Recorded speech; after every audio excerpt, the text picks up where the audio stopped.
साल 2025 में शारदीय नवरात्रि का शुभारंभ 22 सितंबर से हो रहा है और इसका समापन 30 सितंबर को होगा। इस पूरे 9 दिनों के दौरान माता दुर्गा के 9 स्वरूपों की विधिवत पूजा अर्चना की जाती है और घर घर में देवी शक्ति का वास माना जाता है। यह पर्व न केवल आध्यात्मिक दृष्टि से महत्वपूर्ण है, बल्कि परिवार के सुख, शांति और समृद्धि के लिए भी अत्यंत मंगलकारी होता है। नवरात्रि की शुरुआत प्रतिपदा तिथि के प्रातः काल में कलश स्थापना या घट स्थापना से होती है। इसे ही नवरात्रि का सबसे प्रमुख और आवश्यक विधान माना गया है, क्योंकि कलश में स्वयं देवी का वास होता है।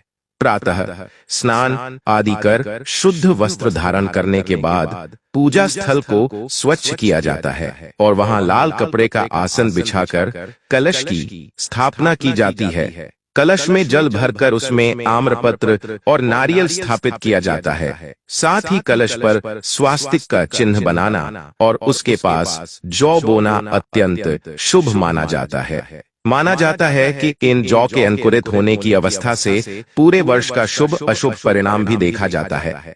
पूजा में देवी दुर्गा की प्रतिमा या चित्र को स्थापित कर अक्षत, रोली, चंदन, पुष्प, धूप और दीप से विधिवत पूजन करना चाहिए। दुर्गा सप्तशती का पाठ, देवी कवच, अर्गला स्तोत्र और कीलक स्तोत्र का पाठ नवरात्रि के दौरान विशेष रूप से प्रत्येक दिन माता के अलग अलग रूपों की पूजा करने से जीवन में आ रही बाधाएं दूर होती हैं और घर में धन, समृद्धि तथा सुख का स्थायी निवास होता है।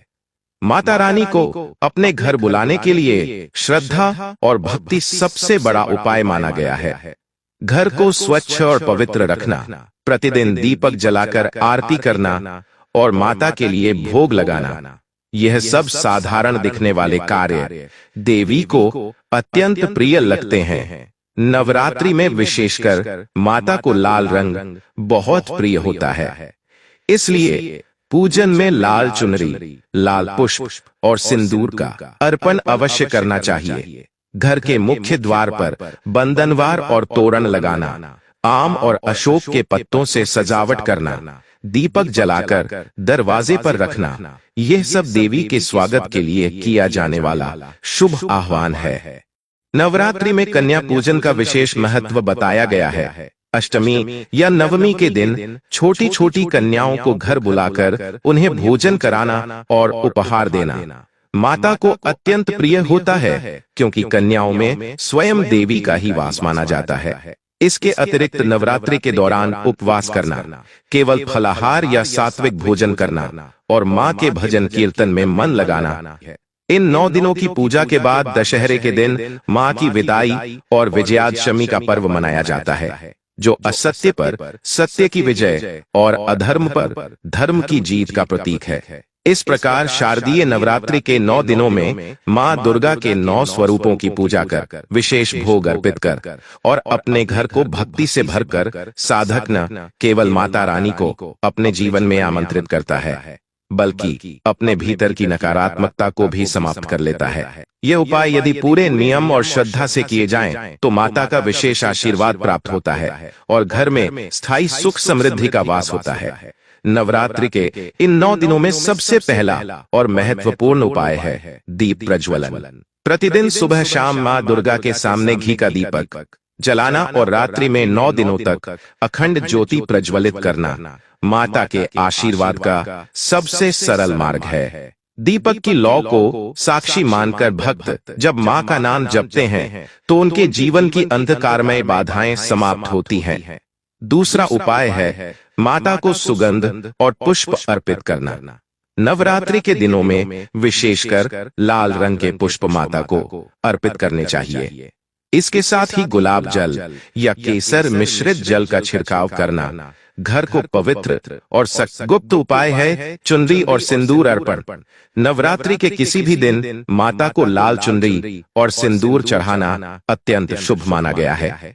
यह उपाय विशेषकर उन लोगों के लिए लाभकारी है जिनके जीवन में आर्थिक कठिनाइयां या वैवाहिक बाधाएं हों। चौथा उपाय है भोग का अर्पण। माता को प्रतिदिन भिन्न भिन्न, यदि साधक 9 दिनों तक माता को खीर, मालपुआ, नारियल, मिश्री, शहद या गुड़ जैसे सात्विक और प्रिय भोग अर्पित करता है तो घर में लक्ष्मी का स्थायी वास होता है। विशेषकर शुक्रवार और अष्टमी नवमी के दिन माता को खीर अवश्य अर्पित करनी चाहिए। 5वां उपाय है दुर्गा सप्तशती का पाठ। नवरात्रि के दौरान यदि प्रतिदिन सप्तशती के पाठ का संकल्प लिया जाए तो यह सभी संकटों को दूर कर देता है। यदि पूरा पाठ संभव न हो तो केवल सप्तशती का कवच, अर्गला स्तोत्र और कीलक स्तोत्र का पाठ भी उतना ही फलदायी है। 6वां उपाय है कन्या पूजन। अष्टमी या नवमी के दिन 9 कन्याओं को घर बुलाकर उन्हें भोजन कराना और उपहार स्वरूप वस्त्र, चुनरी या दक्षिणा देना नवरात्रि का सर्वोत्तम कार्य माना गया है। आशीर्वाद लेना स्वयं देवी के आशीर्वाद के समान है। 7वां उपाय है माता को घर में बुलाने का पारंपरिक आह्वान। नवरात्रि की प्रतिपदा के दिन घर के मुख्य द्वार पर आम्रपत्र और अशोक के पत्तों से तोरण बनाना चाहिए और दोनों ओर दीपक जलाना चाहिए। इससे माता का आह्वान होता है और घर में दिव्य ऊर्जा का प्रवेश होता है। 8वां उपाय है माता के गुप्त मंत्र का जप।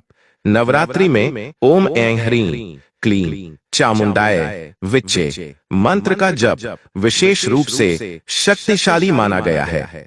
प्रतिदिन कम से कम 108 बार इस मंत्र का जप करने से मां की कृपा तुरंत प्राप्त होती है और भक्त के जीवन से सभी भय समाप्त हो जाते हैं। 9वां उपाय है व्रत का पालन।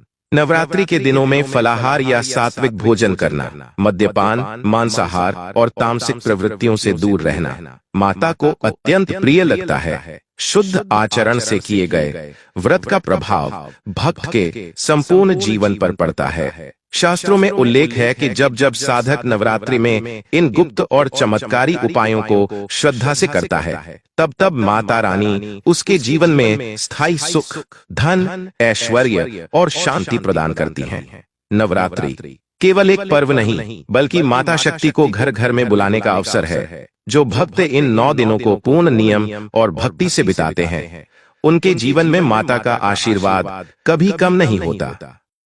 क्योंकि यदि आपने वीडियो को छोड़ कर देखा तो हो सकता है आपको माता दुर्गा के अत्यंत क्रोध का सामना करना पड़े। और यदि आप इस नवरात्रि अपने और अपने पूरे परिवार पर माता दुर्गा की विशेष कृपा एवं आशीर्वाद प्राप्त करना चाहते हैं तो कमेंट बॉक्स में जय माता दी जरूर लिख दीजिए। दोस्तों, वैसे तो हमारे संस्कृति में कुल 4 नवरात्रि का वर्णन है, लेकिन इन सभी 4 नवरात्रों में किसी एक नवरात्रि का सर्वाधिक महत्व है तो वो आश्विन माह में आने वाली शारदीय नवरात्रि का है। शास्त्र कहते हैं इन दिनों में मां प्रत्येक भक्त के घर जाती है और उनके सभी दुखों का अंत कर उन्हें अलौकिक सुख प्रदान करती है। शारदीय नवरात्रि साल भर के सभी व्रतों और त्योहारों में सबसे बड़ा और सबसे शक्तिशाली पर्व माना गया है। इस समय माता दुर्गा अपने भक्तों के घरों में स्वयं विराजमान होती है और 9 दिनों तक उनकी साधना, व्रत, उपवास और पूजा करने वालों पर विशेष कृपा बरसाती है। मित्रों, नवरात्रि के इन पावन दिनों में चाहे आप व्रत रखें या न रखें, चाहे माता की आराधना करें या न करें, लेकिन कुछ ऐसे कार्य हैं जिन्हें भूलकर भी स्त्री, पुरुष और विशेष रूप से विवाहित महिलाओं को नहीं करना चाहिए। क्योंकि यदि इन 9 दिनों में कोई गलती हो जाए तो माता रानी और भगवान विष्णु तक भी रुष्ट हो सकते हैं और जीवन में भयंकर कंगाली, गरीबी और दुखों का आना निश्चित हो जाता है।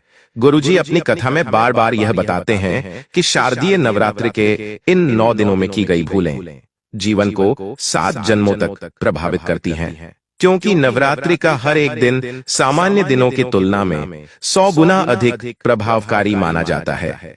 जिस प्रकार एकादशी पर किया गया पुण्य 1000 गुना बढ़ जाता है, उसी प्रकार नवरात्रि पर किया गया शुभ कर्म अनगिनत गुना फल देता है।